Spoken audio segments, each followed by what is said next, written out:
poor girl used the car window as a mirror to fix her bra, and the millionaire, seeing her, fell in love at first sight. Before the story begins, leave a comment below. Where are you watching from? Enjoy the story, everyone. Alice Park ran through the streets, clutching her crumpled resume in one hand, her heart racing like a Formula One car. She was late for the most important interview of her life. If I miss this interview, I'll have to sell my kidneys. And worse, I don't even know how much a used kidney is worth, she muttered, breathless, stumbling along the way. But there she was, just a few steps from the company. All she needed to do was take a deep breath and look like someone whose life was at least somewhat in order. That's when she saw it, a sleek black car parked in front of the building. Tinted windows, and a perfect reflection. Great, a first-class mirror, she murmured, stopping right in front of the passenger window. With quick movements, she started adjusting her bra inside her blouse, twisting her body like an Olympic gymnast. Then she pulled out her lipstick, applied it with full concentration, and then she smiled to check the result. And froze. A big, bright piece of lettuce was stuck between her teeth. Seriously? She groaned. Panicked, she tried to remove the intruder with her finger, making a face worthy of a comedy movie. And then it happened. The soft hum of the window rolling down. Slowly, Alice froze, hand still in her mouth, eyes wide open. Inside the car, an absurdly handsome man stared at her. Perfect hair, sharp suit, and that expression that clearly said, "I saw everything, from start to finish." "Need help with that, or would you prefer a professional mirror?" he asked, his voice calm, slightly amused. Alice blinked. Twice, her mind screamed run. Her legs for some reason stayed glued to the ground. She wiped her fingers on her pants, lifted her chin, and replied, "Let me know if you find my dignity anywhere. I think I dropped it somewhere in the middle of this humiliation." The man chuckled. Just a little, just enough for his eyes to shine. She blushed to the core. "Well, the window was staring at me first. So you decided to seduce it with lipstick and bra adjustments?" "It was an accident. I don't usually adjust my bra in random cars." "Sounds like a case of a broken mirror. And a salad. And the universe conspiring against you."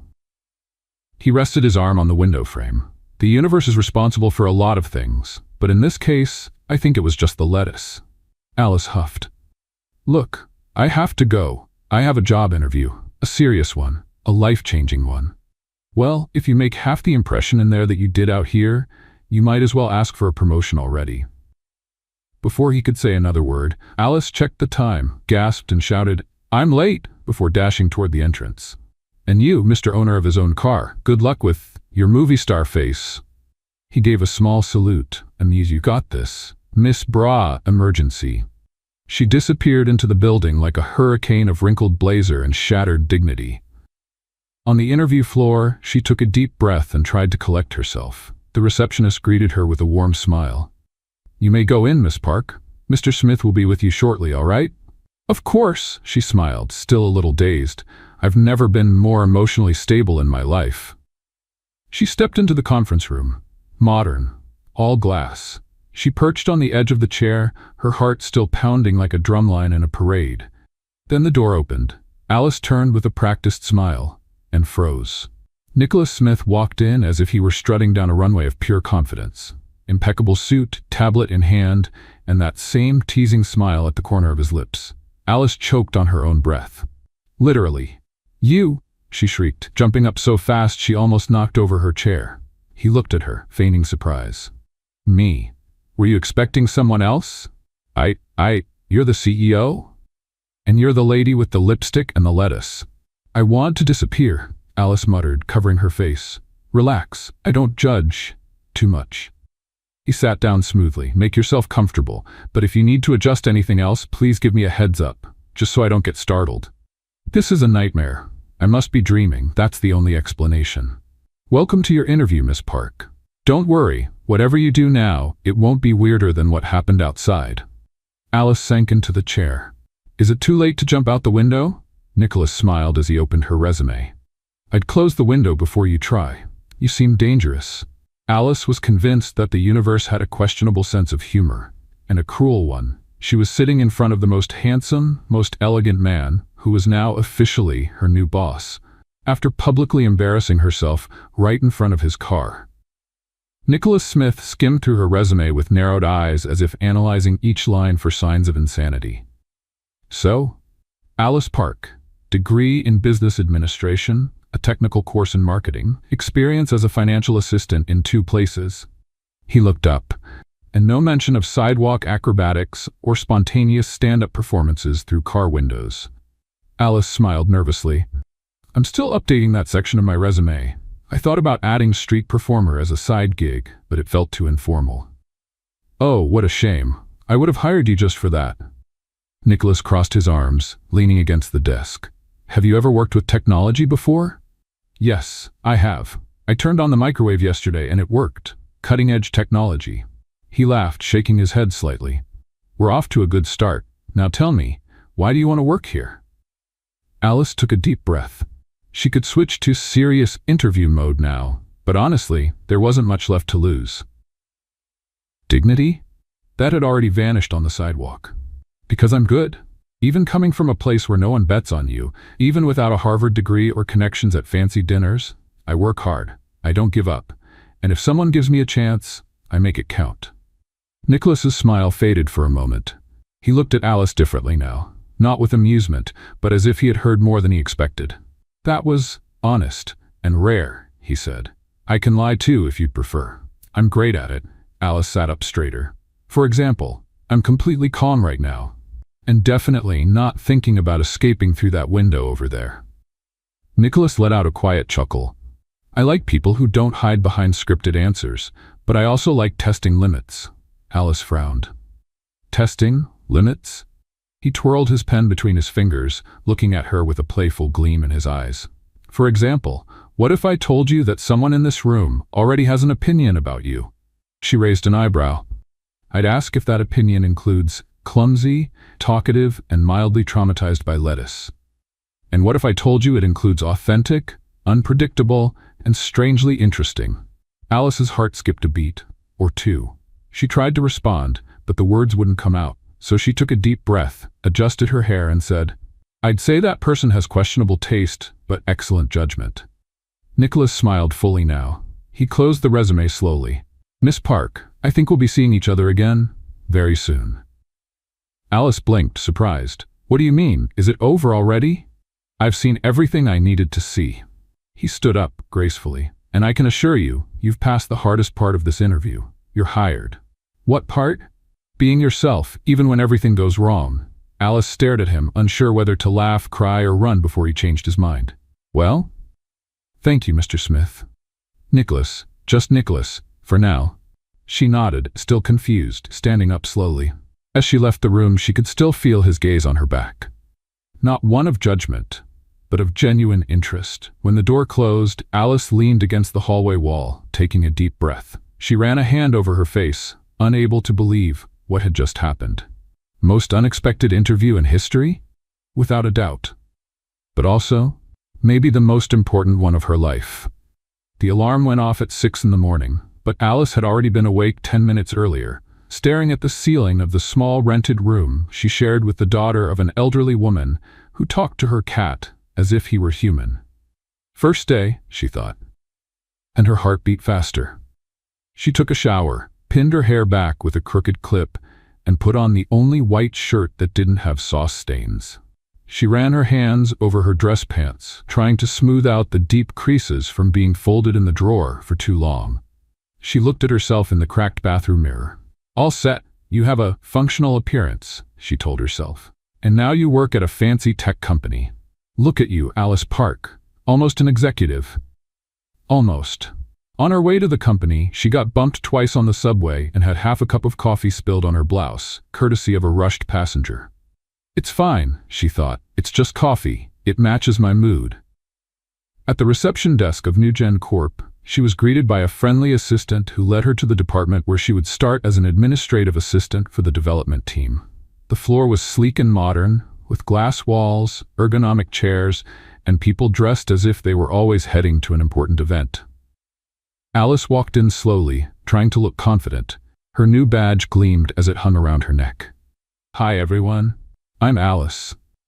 3 heads turned, 2 shy smiles, a polite nod. Then, one of her colleagues stepped forward holding a cup of tea. Alice Park, right? I'm Emily. Welcome to the jungle. Thanks. I just hope I make it through the week. Emily laughed. With that resume and the whole car window incident, you're already a legend around here.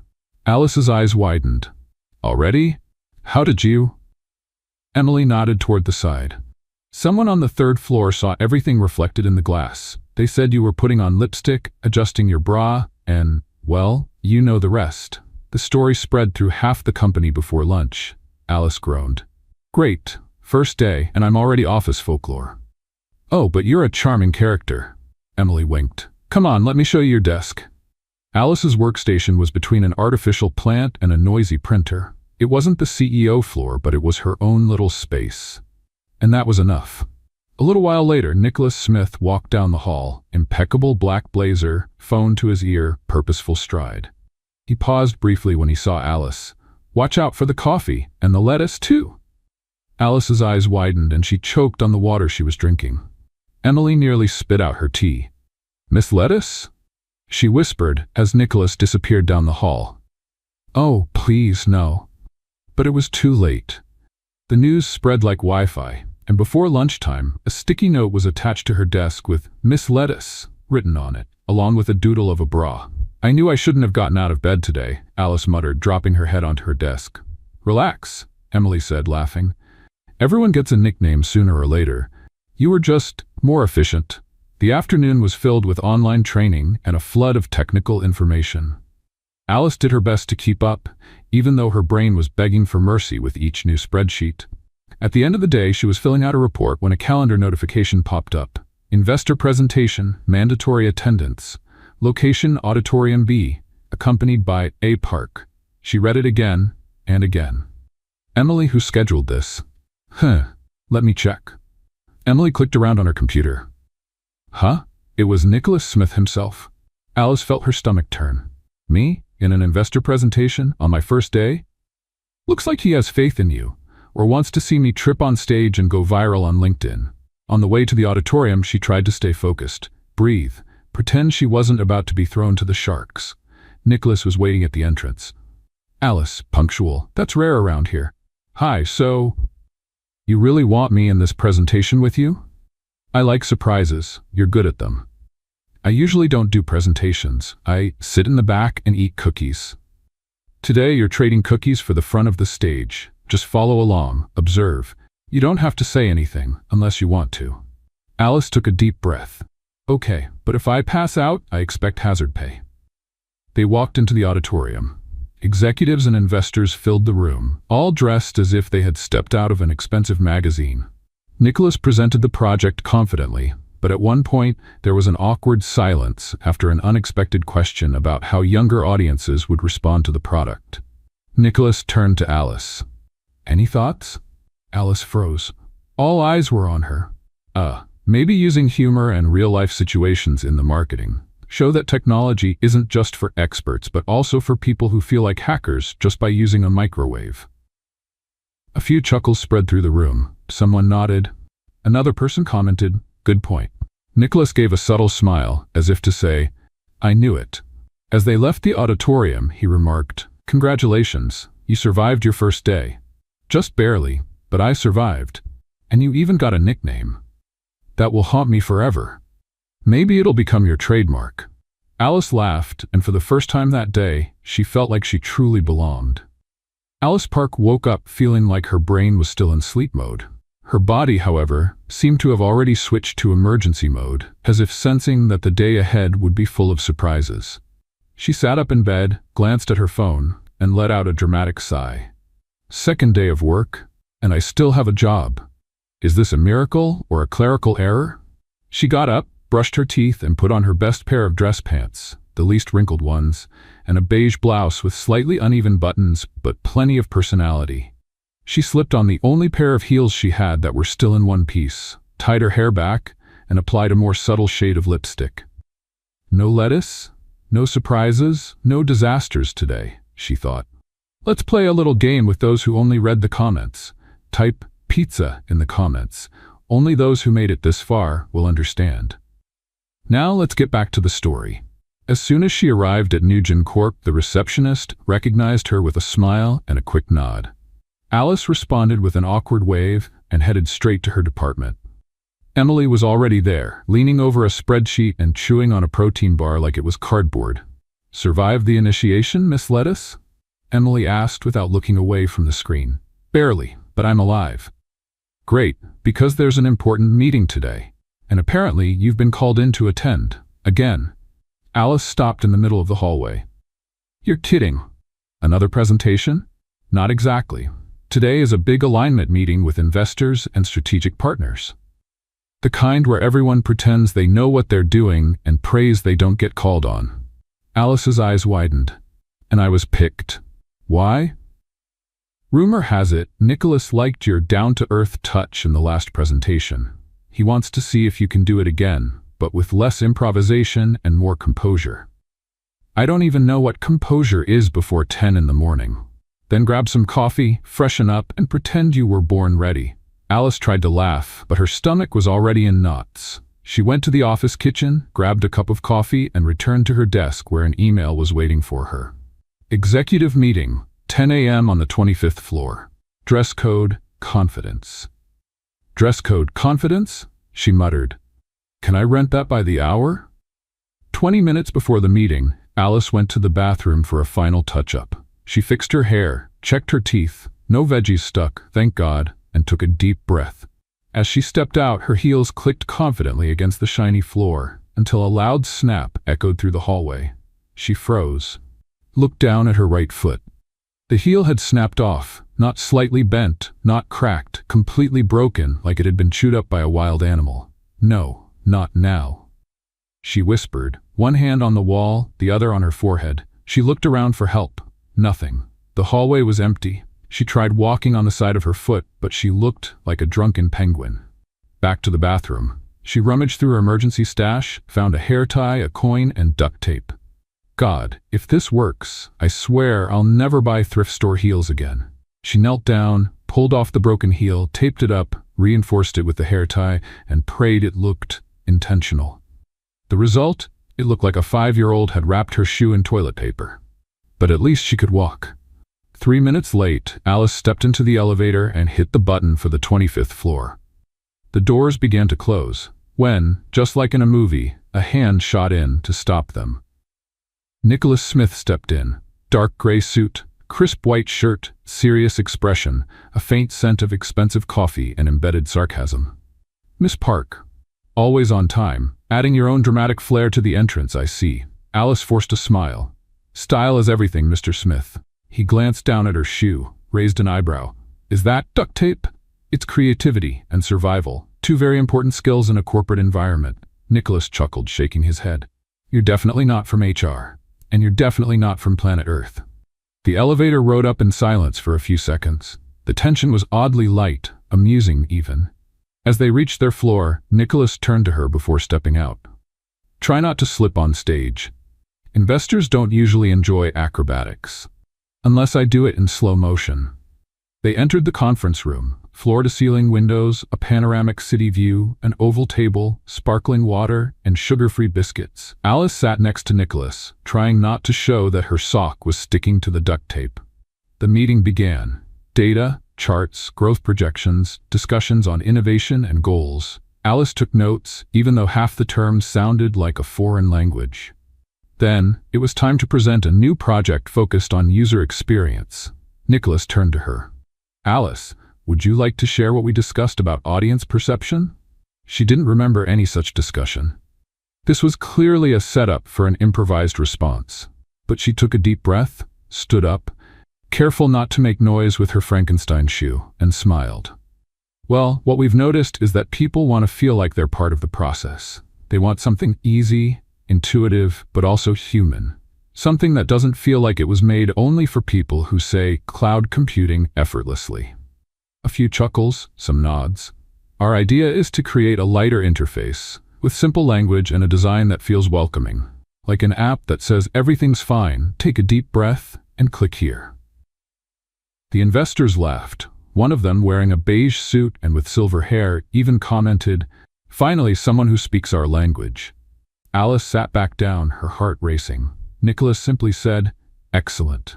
After the meeting, as everyone was leaving, he walked up to her. "You know you stole the show, right? I hope it wasn't because of my shoes. That too, but mostly because you made everyone understand something complex in such a simple way. It's a gift, the same one that makes me choose bad coffee and even worse shoes." Nicholas looked at her for a moment longer than necessary. His expression was almost soft. "Do you have plans tonight?" Alice blinked, twice, 3 times. "Is this an invitation?" "A professional one. The executive team is having dinner with some partners. I thought it would be good for you to come. But, of course, change your shoes first." She laughed. "As long as I don't trip on the way there, sure. Just tell me if the menu includes all-you-can-eat sushi or more graphs. I'll send you the details by email." "And Alice." She turned around. "Thanks for today, really." Alice walked to the elevator with her patched-up shoe and a heart beating as fast as the tape holding it together, already worrying about what to wear to such an elegant dinner. Alice stood in her room, staring at her closet like it was a multiple-choice quiz where all the answers were wrong. Black, because it's slimming. Plain, so it doesn't draw attention. Long, because I forgot to shave my legs. She pulled out the only black dress that still fit without requiring a miracle or a miracle worker. She slipped on a pair of flats that had danced more than she had at every wedding she'd ever attended and applied her lipstick with the precision of someone drawing a map. Her phone buzzed. It was the email with the dinner details. French restaurant, 8 o'clock. Dress code, formal. And one important note: "No duct tape, please." "All right, no duct tape. But if my shoe falls apart again, I'll have to hold it together with a prayer." At the subway station, Alice rode the escalator with the grace of someone who almost tripped twice. She walked 3 blocks to the restaurant, dodging a puddle, an elderly woman with a shopping cart, and a skateboarder who nearly ran her over.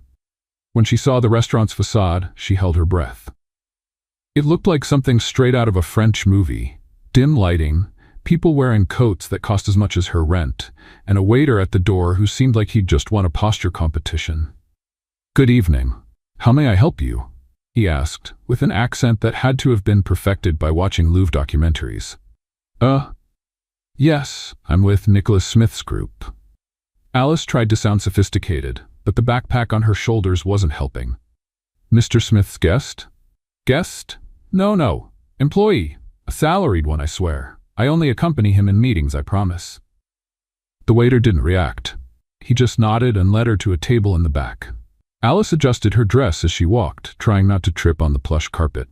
And then she saw Nicholas, alone, sitting there, wearing a perfectly tailored blazer, holding a glass of wine, and looking like the kind of person who picks wine just because it has a fancy French name.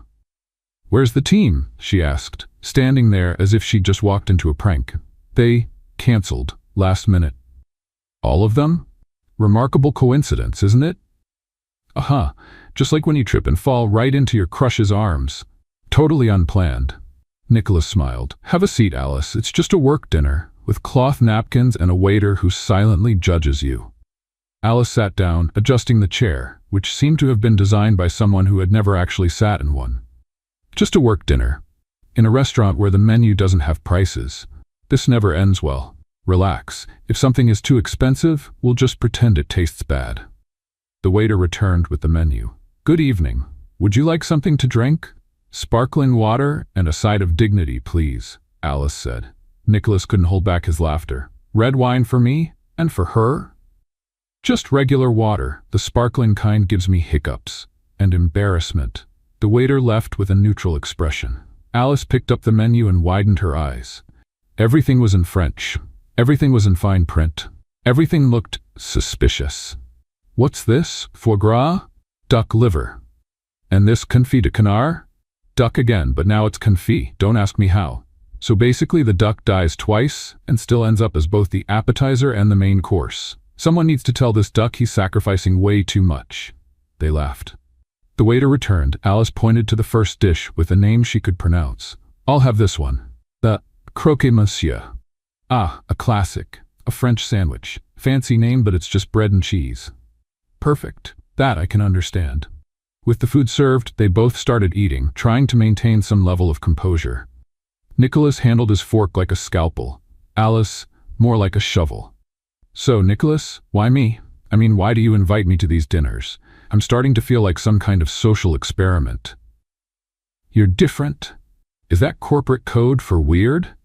No, it's my polite way of saying you do things like this. He gestured toward her.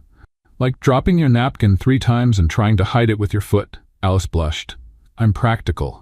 I use my feet as an extension of my arms. It's evolution, not clumsiness. And yet you managed to impress a room full of investors yesterday. I thought they were going to throw me out the window. They almost gave you a standing ovation. Probably because they thought I'd explode if they didn't. Or because you talk to them like real people. And that, well, that's something a lot of meetings lack. You have a rare skill. Stammering and covering it up with jokes? Exactly. Alice laughed, wiping the corners of her mouth. And you? Have you always been like this? Calm, CEO-like, sophisticated, with hair that looks straight out of a fancy shampoo ad? Oh, absolutely. I was born wearing a blazer with a business plan under my arm. Liar. You look like someone who was a total bookworm in school. I was the kid who corrected the teacher. Wow, I was the one who copied from classmates and still got it wrong. Amazing how we ended up having dinner together. That's the power of networking, or pure chaos. The waiter arrived with dessert, a chocolate creation so perfect that Alice went silent for 5 whole seconds. Is this real? Or just for taking pictures? Just don't press too hard. If it falls apart, they might charge you for a Picasso. Alice picked up her spoon with a surgeon's precision. If it collapses, just say it was an emotional earthquake. Nicholas laughed, and she, feeling a little shy, smiled back. The atmosphere was light, comfortable, almost like being with an old friend who happened to be absurdly handsome, well-groomed, and rich. But still, a friend. When they left the restaurant, the night air was crisp. Alice shivered slightly from the breeze. Nicholas took off his jacket and offered it, but she shook her head. Thanks, but I'd probably sweat from panic just wearing that. It's just a jacket. It doesn't bite. But it costs more than my entire wardrobe, and I have a fear of expensive things. Why? Because expensive things are fragile. Like stilettos, like hearts with a crush on the boss. Nicholas looked at her for a second longer than usual, but didn't say anything. He just smiled. Want me to call you a car? I'm taking the subway. Reality awaits. I can walk you to the station. Only if you don't complain about the subway smell. Only if you don't let me touch the handrails. Those have more DNA than a forensic lab. They laughed together and started walking. The street was quiet, lit by old-fashioned streetlights and glowing storefronts on the other side of the sidewalk. Along the way, they passed a store window with ridiculous mannequins. One was wearing a fur coat with shorts. What is this? Post-apocalyptic fashion? Alice commented. Looks like the mannequin had a fight with the seasons. They reached the subway entrance. Alice stopped and turned to him. That was nice. Strangely nice. That was the weirdest dinner I've had all year. Don't you go out much? Only when I have unpredictable company with a good sense of humor and a talent for disasters. So you like danger. Only the kind that comes with laughter at the end. Alice stepped down the first few stairs, then turned back. Nicholas? Yes? If I trip in the lobby tomorrow, will you fire me? Only if you do it with style. Alice went down the stairs with light steps, feeling something different in the air. It wasn't the wind. It wasn't the dinner. It was that kind of feeling that makes the heart lighter than a full stomach. Alice woke up before her alarm. And that was never a good sign. She turned her face into the pillow and remembered the email from the real estate agency she had received the night before. The subject line read, "Final notice before legal action." She read it 3 times, and still didn't like it. Her bank account was so empty that the app kept freezing. Okay, universe, I get it. You can stop testing me now. She got up, put on a clean pair of jeans and a black blouse, and tied her hair back in the most practical way possible. She poured some coffee into a travel mug, or more like a mix of coffee and sheer willpower, and rushed out the door. On the subway ride to Manhattan, her mind was elsewhere. At the turnstile, she nearly forgot to swipe her card. And when she got to the office, she made her way to her desk on autopilot. Emily waved at her with a bagel in hand. Hey, Miss Lettuce. Sleep well? Sleep? What's that? What's that? Emily smirked and pointed at her computer screen.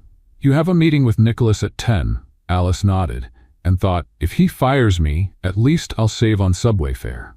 When Alice walked into Nicholas's office, he was looking through some papers and drinking coffee without sugar, which, in her opinion, should be a crime. Good morning, Alice. Have a seat. I have something to show you. She sat down, trying not to look too concerned. I'm listening. I want you to take charge of a special project. It's something that's been on hold but has a lot of potential. Alice took the folder he handed her. She read the first few lines.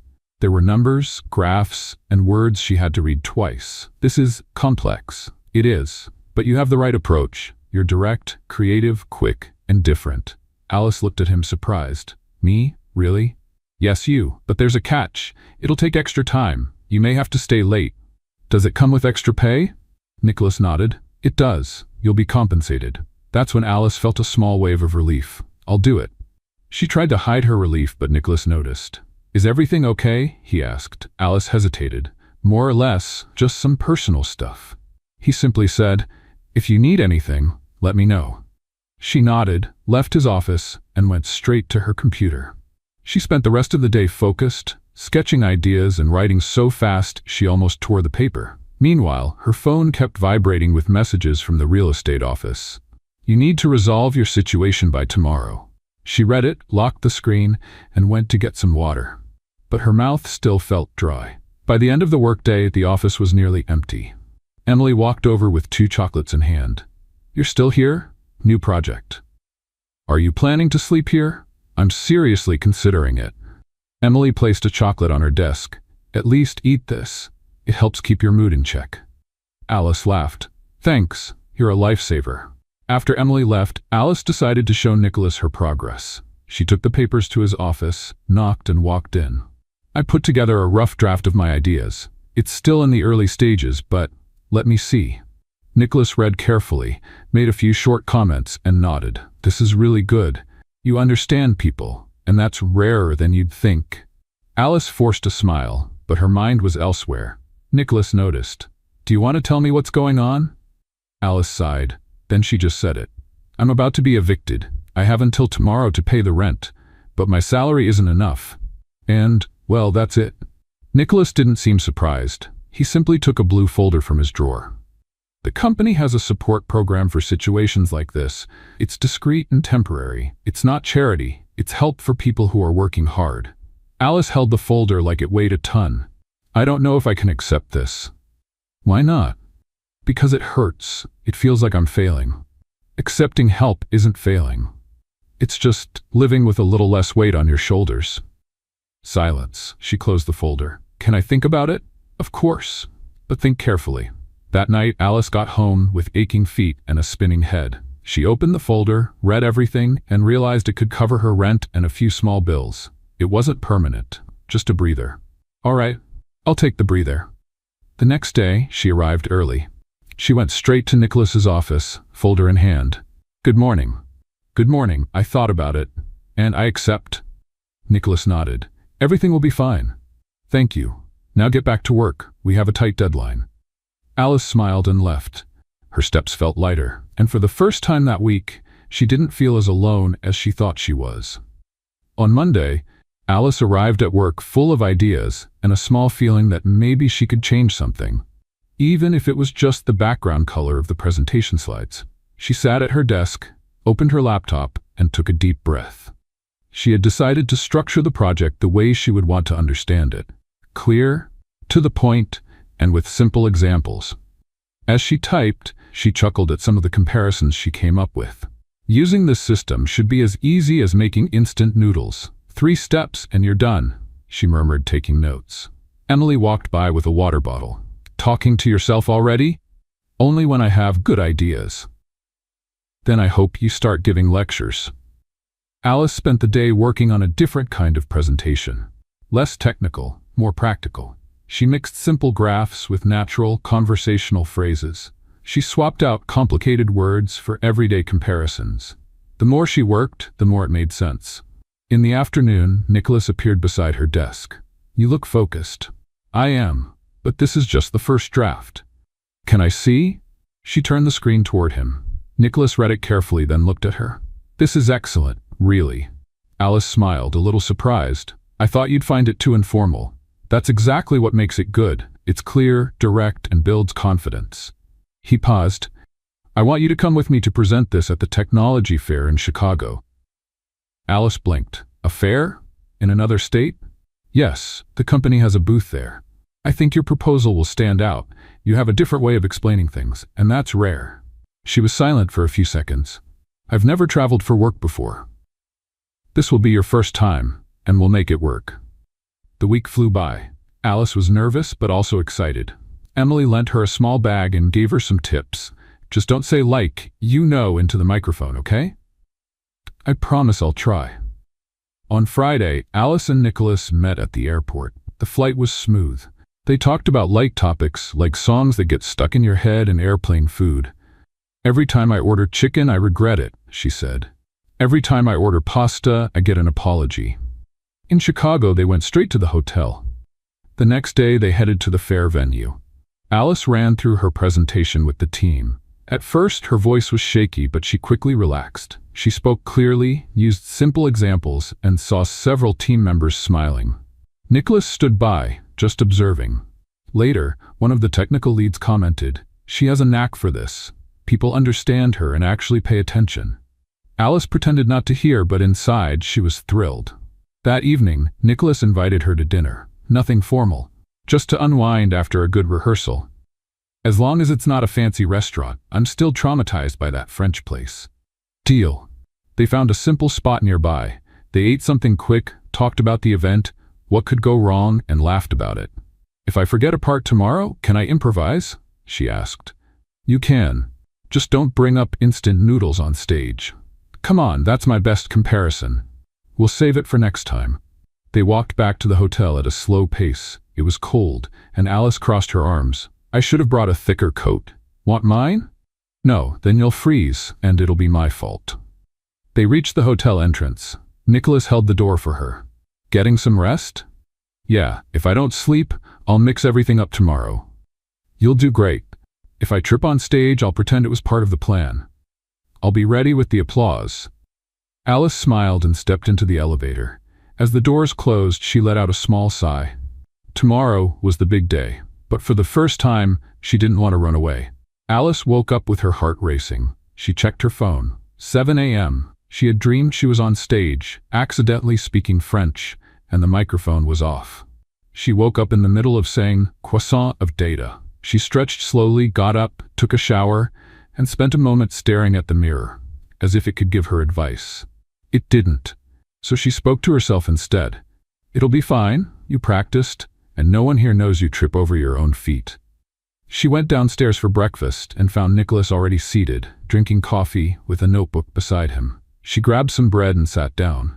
"Did you sleep well?" he asked. "I dreamed I was a high-tech sleeping beauty, but with slides." "At least you got some sleep." "More or less, but I'm ready, I think." Nicholas smiled. "It'll be fine. You'll do great." "Promise you won't leave me alone on stage?" "Promise, unless the stage collapses." "Great, I feel so safe now." Later, they arrived at the fair. The venue was crowded, but their presentation was in a reserved room. Alice went over everything one last time. She skimmed through her slides, took a deep breath. When the time came, Nicholas did the introduction and then handed it over to her. Alice started with a slight tremor in her voice, but soon found her rhythm. She used simple examples, explained things calmly, and people laughed at the right moments. She saw some taking notes, others nodding along. Everything seemed to flow. At the end, they answered questions. One attendee praised the clarity of her explanation. Another said they had never understood the topic so well before. After they left the room, Nicholas turned to her. "You were amazing," Alice smiled. "I didn't faint. That's already a win. And you even got a tech guy to laugh. That's rare." "He laughed? Really? I thought he was having back pain." Nicholas chuckled. "Trust me, you did great." They spent the rest of the day talking to people at the fair, exchanging contacts, and gathering feedback. In the afternoon, they went back to the hotel to rest before dinner with part of the company team. Alice walked into her room, dropped her bag on a chair, and collapsed onto the bed. She grabbed her phone and sent a message to Emily about how it went. The presentation was a success. I'm still alive. I didn't trip. Nicholas smiled 3 times. Is this a miracle? Emily replied, of course it's a miracle and a sign. Enjoy this moment. After resting for a bit, Alice went down to the lobby. She found Nicholas waiting near the elevator. Ready for dinner? He asked. Hungry? Yes. Socially energized? Maybe. They stepped into the elevator, just the 2 of them. Silence settled in quickly, not an uncomfortable silence, but the kind that changes the air. Alice glanced at the numbers on the panel. Nicholas remained quiet for a few seconds before speaking. I'm proud of you today. Thank you. You helped me believe I could do it. It wasn't help, I just saw what was already there. Alice looked away for a moment, then turned back to Nicholas. He looked at her too. They both smiled, but in a different way this time. The elevator suddenly stopped. Alice's eyes widened. Was that what I think it was? Yes. Looks like it's stuck. Is this some kind of joke from the universe? Maybe the universe likes playing with you. Alice let out a nervous laugh. All that's missing now is the lights going out. The lights flickered off for 2 seconds, then came back on. You've got to be kidding me, she muttered. Nicholas reached for the emergency button and pressed it. A voice answered from the other side, assuring them that the issue was being resolved. Well, we're stuck, he said, leaning against the wall. Alice took a deep breath. Okay, no panic. I just have to pretend this is normal. Think of it as a dramatic pause in a movie. And you're the mysterious character? And you're the main character who talks too much when she's nervous. Not wrong. She looked at him. He looked back. This really does feel like a movie, she said. All that's missing is the kiss. Should we make this movie real? Nicholas asked. Alice went silent, turning red like a tomato. They stared at each other for a few seconds. Nicholas took a step closer. Alice felt her heart race, and that's when the elevator started moving again, with a small jolt. Of course, right now, she said, looking up at the ceiling. Nicholas laughed. The universe didn't want the cliché. The elevator reached the ground floor. The doors opened. They walked out side by side, in silence. But both were smiling. Alice spoke first. So, should we pretend nothing happened? I'm not sure I want to pretend, but we can save that thought for after dinner. Deal. They left the hotel and headed to the restaurant. The night felt lighter, as if everything had taken on a new tone. And deep down, Alice knew that Almost Kiss wasn't really over. The flight back to New York was quiet, but not the bad kind of quiet. It was the comfortable kind, the kind when 2 people are thinking about the same things but aren't quite ready to say them out loud. Alice gazed out the airplane window. The clouds drifted by slowly. Inside her mind, everything felt fast. The presentation, the trip, the almost kiss in the elevator. It was all there, swirling together like a movie she was still processing. Nicholas, sitting beside her with headphones on, pretended to be watching a documentary. But every now and then, he glanced at her, and she knew. When the plane landed and they got a car back to the city, Alice tried to keep the conversation light. I need a week to process everything that happened. You can take 2 days off if you want. And miss the chance to find out if my nickname is still Miss Lettuce? Nicholas smiled. It's not going anywhere. That kind of thing doesn't change easily. At the entrance of the office building, Alice hesitated for a second before stepping inside. Should we just pretend it was a regular business trip? If that's what you want, sure. I'm not sure if I want that, but it's easier for now. Then it's a deal. On Monday, Alice returned to the office as if walking into familiar territory. But now, it felt like she had an invisible sign around her neck that read, "Being watched." It didn't take long to notice the looks. People whispering by the water cooler. Colleagues exchanging amused smiles when she walked by. Emily was the first to bring it up directly. I know everything. Alice didn't even need to ask. Everything about what exactly? That you and Nicholas got stuck in the elevator, and that there was almost a kiss. That story is spreading through the office like free coffee. Alice's eyes widened. What? How? Someone from the trip saw you two coming out of the elevator looking? Let's say, smiling. The news turned into a story. The story turned into office gossip. But no one saw anything. Nothing happened. But it could have happened. And that's even more interesting. Alice sighed. Great. Now I'm the main character of a corporate rumor. At least you're a likable main character." Alice tried to ignore it. She really did. But throughout the week she noticed the way her colleagues looked at her differently, as if she had leveled up without trying, and that made her uncomfortable. She didn't want to be remembered for a potential romance scene in an elevator. She wanted to be remembered for the project, for the presentation, for her work. And more than anything, she wanted to figure out what she was feeling. Nicholas seemed different too. He was still professional and attentive, but there was a new ease in their interactions. When they passed each other in the hallway, their eyes met for just a second longer. But they never talked about the trip, or the almost kiss. Until one day, after a long afternoon of meetings, Alice took the elevator alone. Nicholas stepped in just as the doors were closing. They stood there, in silence. Alice pressed the button for her floor. Nicholas kept his hands in his pockets. They avoided looking at each other, as if the small space between them was neutral ground.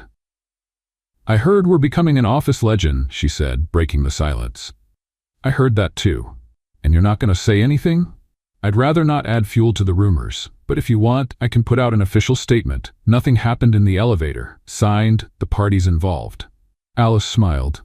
"I think that would only make people more curious." "Probably." Silence again. The doors opened. They stepped out together. "I need to talk to you later," Nicholas said. "About the project?" "That too." Alice just nodded. She walked back to her desk, her heart racing more than she wanted to admit. The next morning, Nicholas asked her to come to his office. Alice walked in, sat down, and waited. Nicholas closed his laptop and looked at her. "First, I want to thank you. The project was a success. The board approved the format. Your proposal will be implemented in the new campaign." "Really?" She smiled, surprised. "That's incredible." "And it's because of you. You made it work. You brought a new approach. And more than that, you got people's attention." Alice took a deep breath. "I'm happy to hear that. I really put in the effort. And one more thing," he continued, "about everything people have been saying. I don't want it to affect you or your reputation here." "It already is, a little." "How do you feel about that?" She thought for a moment, looked at him, confused. "I never imagined that. Well, that I'd care so much about what people say. But I do. And I don't want to just be the elevator girl." "You never were." "Really?" "Alice, you're one of the smartest and most creative people who've ever worked here. And that's not an exaggeration." She was silent for a moment. "Thank you. I needed to hear that." Nicholas nodded. "And if you ever want to talk about anything, I'm here." Alice stood up. "Maybe one day. But right now, I need to finish a report." "Of course." She left his office, her mind spinning. She had gotten everything she wanted: recognition, results, respect. But what she felt when she looked at Nicholas didn't fit into any report. That same day, Emily showed up at Alice's desk with a curious smile. "So, did he talk to you?" "He did. About the project, and the rumors. And nothing. Everything stayed the same." Emily looked doubtful. "But is that what you wanted?" Alice sighed. "I don't know what I want. Sometimes you just need time, or a new elevator." Alice laughed. "For now, I think I'll take the stairs." Alice didn't know what was worse, the company's gala invitation or the fact that she had only 3 days to find something to wear. The invitation came by email, with elegant lettering and the word formal underlined. She read it 3 times to make sure it wasn't spam. Then she sighed and walked over to Emily's desk. "Did you see this?" "The gala? Of course. And before you ask, I already have a dress, booked a salon appointment, and picked out my nail color." "Of course you did? And you? Are you going?" "I don't know. The invitation is nice, but my bank account isn't." Emily gave her a determined look. "You're going, and you're wearing one of my dresses.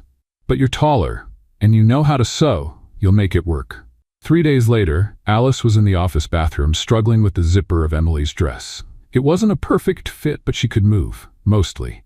She looked at her shoes, a simple pair of heels she had saved for special occasions. The left heel already had a suspicious tilt, but it was all she had. "This will be fine," she told herself, staring into the mirror. "It's just a party, with music, fancy food, and people who make 3 times my salary. No big deal." When she arrived at the venue, it felt like stepping into a movie. There were lights everywhere, people chatting with drinks in hand, and soft instrumental music in the background.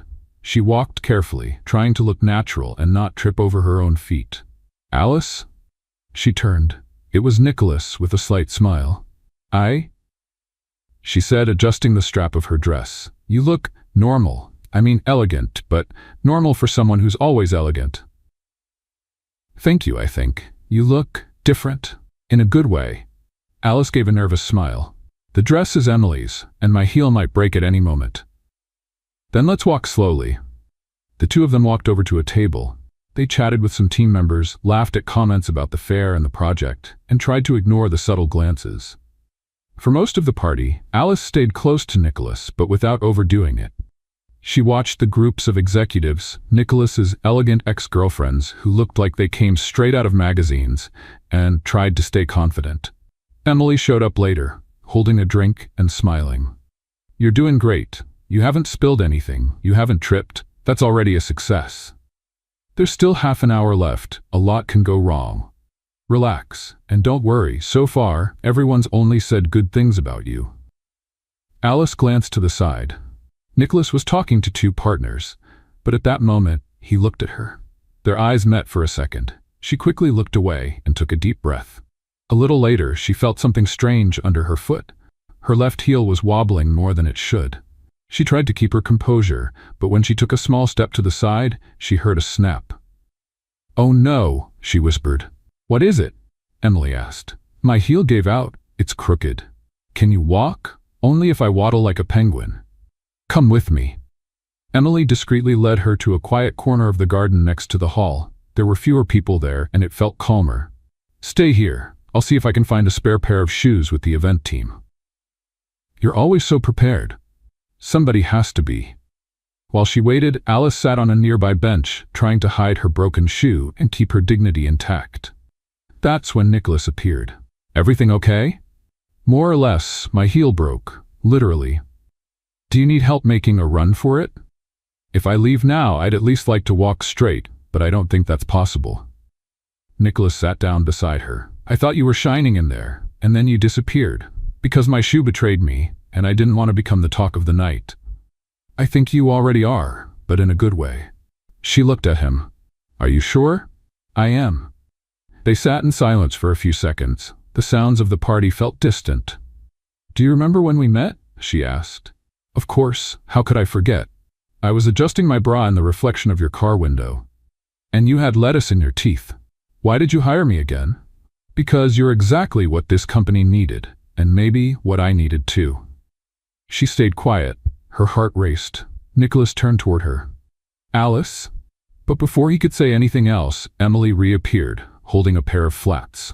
Mission accomplished. Alice stood up, took off her broken heels, and slipped on the flats with relief. You saved me. Always. Nicholas watched with a smile as Alice walked more confidently again. There. Now I can go back with dignity. Or dance, Nicholas suggested. I don't know if I'm ready for that. We just have to make it to the center of the dance floor. The rest, we can improvise. Alice hesitated for a second. All right, but if I step on your foot, blame the broken heel. They walked to the center of the room. The music had slowed down. Nicholas held out his hand. Alice hesitated, then took it. They started dancing slowly. No rehearsed steps, just two colleagues trying to keep in sync. This is starting to feel like one of those movie scenes, she said. All that's missing is the ending. Alice laughed but didn't say anything. She just kept dancing, her heart a little lighter, her gaze locked on his. And at that moment, nothing felt broken anymore. Not the heel, not her confidence. Maybe, for the first time, even her heart felt whole.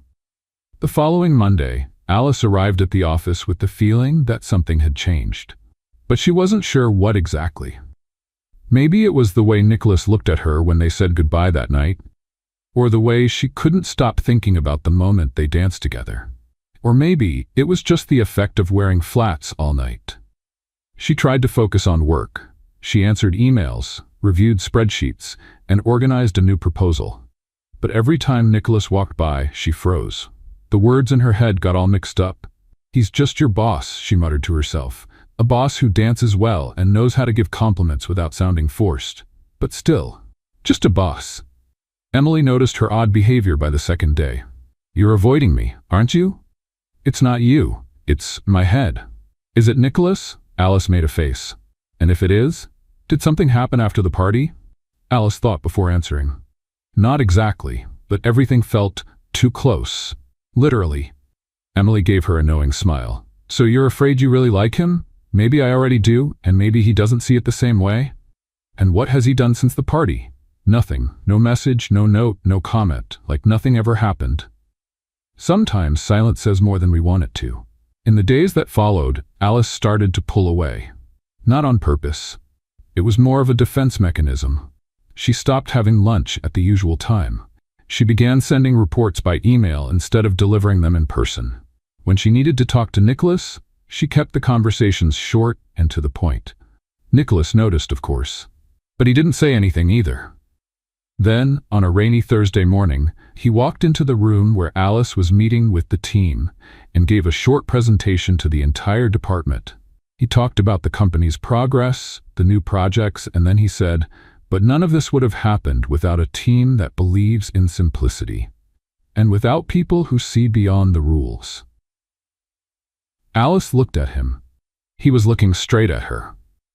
Betting on people who don't fit the mold was the best decision we made this year, and we're going to keep doing it. Everyone applauded. Alice stood still for a few seconds, trying to process it. After the meeting, Emily pulled her aside. "That was for you, and everyone saw it." He didn't say my name. He didn't have to. But instead of feeling relieved, Alice felt even more confused. She didn't know what to do with that kind of public recognition. It sounded nice, of course, but it also felt incomplete. And then, as if the universe wanted to complicate things even more, that same afternoon she received an invitation to a conference in another city. She had been selected to represent the company, lead a panel, and speak about simple innovation. The invitation had been approved by the board, and by Nicholas. Alice walked into his office, holding the printed email in her hands. "Did you know about this?" "I did. I thought it would be a great opportunity for you." "A whole week away?" "You'll be representing the company, but also yourself, everything you've built here." Alice hesitated. "Is this your way of pushing me away?" Nicholas looked at her, surprised. "Of course not. Why would you think that?" "Because we haven't really talked since the party, because everything feels strange." Silence. "I just thought you needed space," he finally said. "And I thought you'd changed your mind about everything."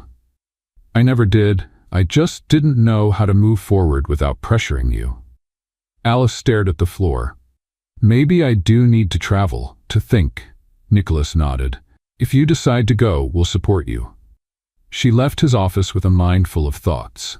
She spent the rest of the day trying to ignore them. The next morning, she confirmed the trip. During the week away, Alice tried to focus on the event. She attended meetings, watched presentations, delivered her panels successfully. She received praise, made contacts, got invited to new projects. But despite all of that, she still felt like something was missing. Or rather, someone was missing.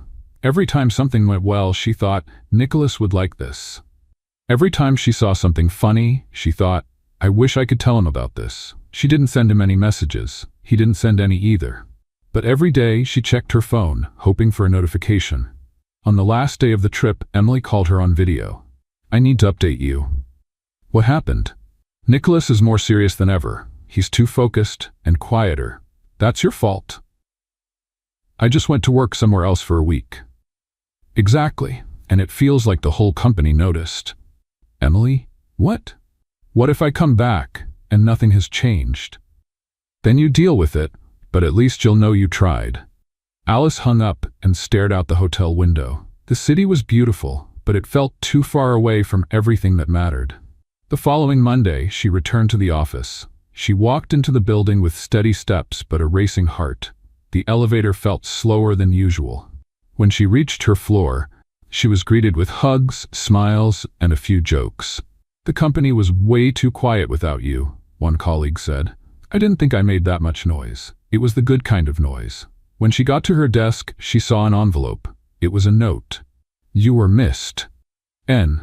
She held the paper for a few seconds. Then she carefully folded it and put it away. She felt an urge to run straight to Nicholas's office. But she didn't. Instead, she sat at her computer and took a deep breath. Alice tried to focus, organizing data for the new campaign, when something unusual caught her eye on the company calendar. Alignment meeting, creative team and CEO. Attendees, Alice Park. She frowned. It wasn't common to have a meeting with the CEO on a random Tuesday without prior notice, especially one that seemed to involve only her. She got up from her chair and walked to the meeting room where the conversation would take place. When she entered, Nicholas was already there, sitting at the table with 2 cups of coffee. "Hi, Alice," he said with a calm smile. "Have a seat for a moment." She sat down, a bit wary. "This doesn't feel like a normal meeting." "Because it's not. Actually, I just wanted to talk." She stayed silent, waiting. "I thought a lot about how to ask you here without making it seem awkward. But then I realized we've been through far more embarrassing situations than a simple invitation to talk." "I agree, especially if we think about lipsticks, bras, and car windows." They laughed together. It was funny how time made everything feel lighter. "The truth is, Alice, I really admire you, not just for what you do, but for how you do it. The way you think, the way you handle situations, the way you turn confusion into clarity. And I have to admit, over time this has started to feel more personal." She looked into his eyes. There was no hesitation in his voice, only sincerity. "I'm not someone who opens up easily," Nicholas continued, "but with you, it was different. And it made me realize that maybe it's time to stop overthinking things." Alice took a deep breath. She knew she had to say something too.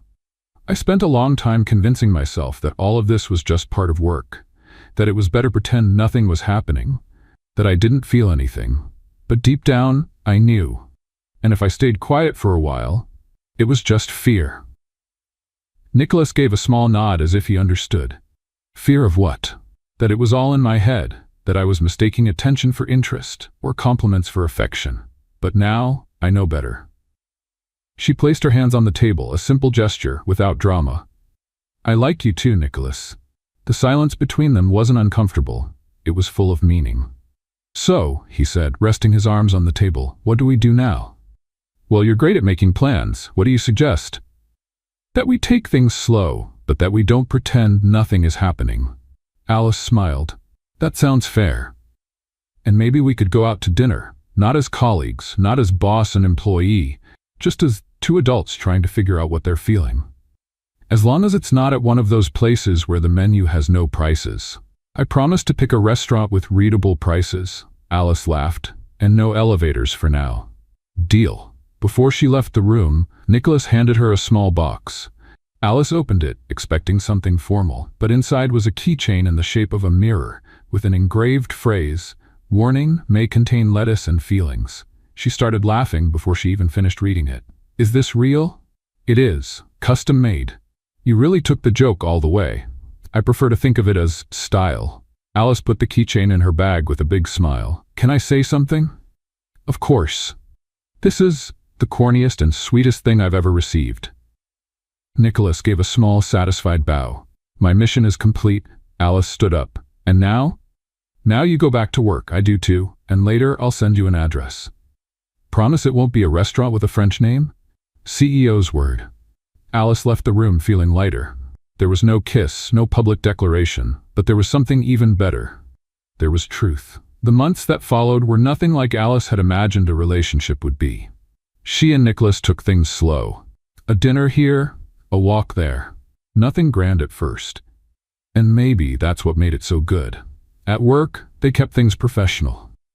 But it was impossible not to notice the knowing glances, the quiet smiles, and the strategically timed messages. Alice would laugh to herself when she found notes stuck to her computer screen that said things like, "Meeting at 11 a.m., bring coffee and smiles," or "Emergency plan, lunch together, bring your appetite and your charm." Emily, of course, knew everything, but she respected their space. Every now and then, she'd just comment with a knowing smile, "You two hide it well, but not that well." Alice felt like life was finally falling into place. No more doubts, no more fears. She felt secure and loved. Nicholas, on the other hand, seemed lighter. He still worked with the same dedication as always, but now there was a different spark in his eyes. A kind of peace that only someone who has found what they were looking for can have. Weekends became just for them. A museum visit here, a walk in the park there, a disastrous recipe attempt in the kitchen. They'd laugh at their mistakes and celebrate their small victories, like successfully putting together an entire piece of furniture without losing their patience. Alice discovered that Nicholas knew how to make pancakes, and that he loved bad sci-fi movies. Nicholas discovered that Alice collected mugs with funny quotes and that she talked to herself when she was nervous. One day, while watching the two of them walking hand in hand in the park, an elderly man approached and said, "When love is simple, it lasts longer." They just smiled because that was exactly how they felt. Simple love, yet full of meaning. A few months later, Nicholas invited Alice for a weekend out of town. He said he needed to disconnect for a bit and knew a peaceful place. Alice agreed, thinking it was just a small trip. She packed comfortable clothes, having no idea what was waiting for her. They arrived at a charming wooden cabin, surrounded by trees and overlooking a lake. Everything was calm, quiet. Time seemed to move slower there. On the second day, Nicholas suggested a boat ride. Alice, who had never been on a boat before, hesitated, but she agreed. In the middle of the lake, with the sun turning the water golden, Nicholas stopped rowing. "It's so beautiful," she said, looking around. "I waited for the right moment to do this," he replied, reaching into his pocket. Alice turned to him and saw a small blue velvet box. "Nicholas?" "I didn't prepare a long speech because everything I want to say you already know. I admire you, I respect you, and I love you. More than I ever thought I could love someone. You changed everything. You taught me to laugh at my mistakes, to not take myself so seriously, to believe that a simple life can still be extraordinary." He opened the box, a simple ring, but with just enough sparkle to bring tears to her eyes. "Alice Park, will you marry me?" She covered her mouth with her hand, laughed, then cried, "Yes, of course, yes." He slipped the ring on her finger, and there, in the middle of the lake, with the world completely silent, they held each other. No fireworks, no audience, just a yes, and that was everything.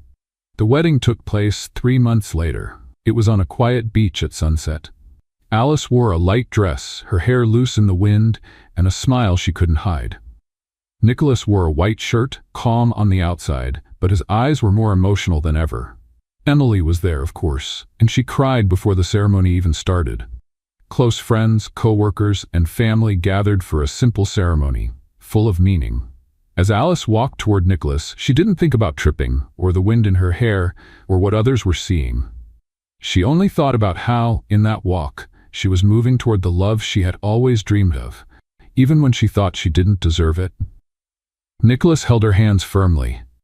"Today, I promise to make you laugh even on the hard days," he said, his voice trembling. "And I promise never to adjust my bra in a car window again," she replied, making everyone laugh. They exchanged vows, rings, and a kiss that sealed not just their love, but the journey that had brought them there. The reception was light-hearted, filled with music, dancing, and inside jokes. Nicholas took off his shoes right at the start. Alice received a new mug with the inscription, "The Lady of the Mirror and the Lettuce." They ran to the ocean and dipped their feet in the water, because that's how they did everything, with lightness and a touch of adventure.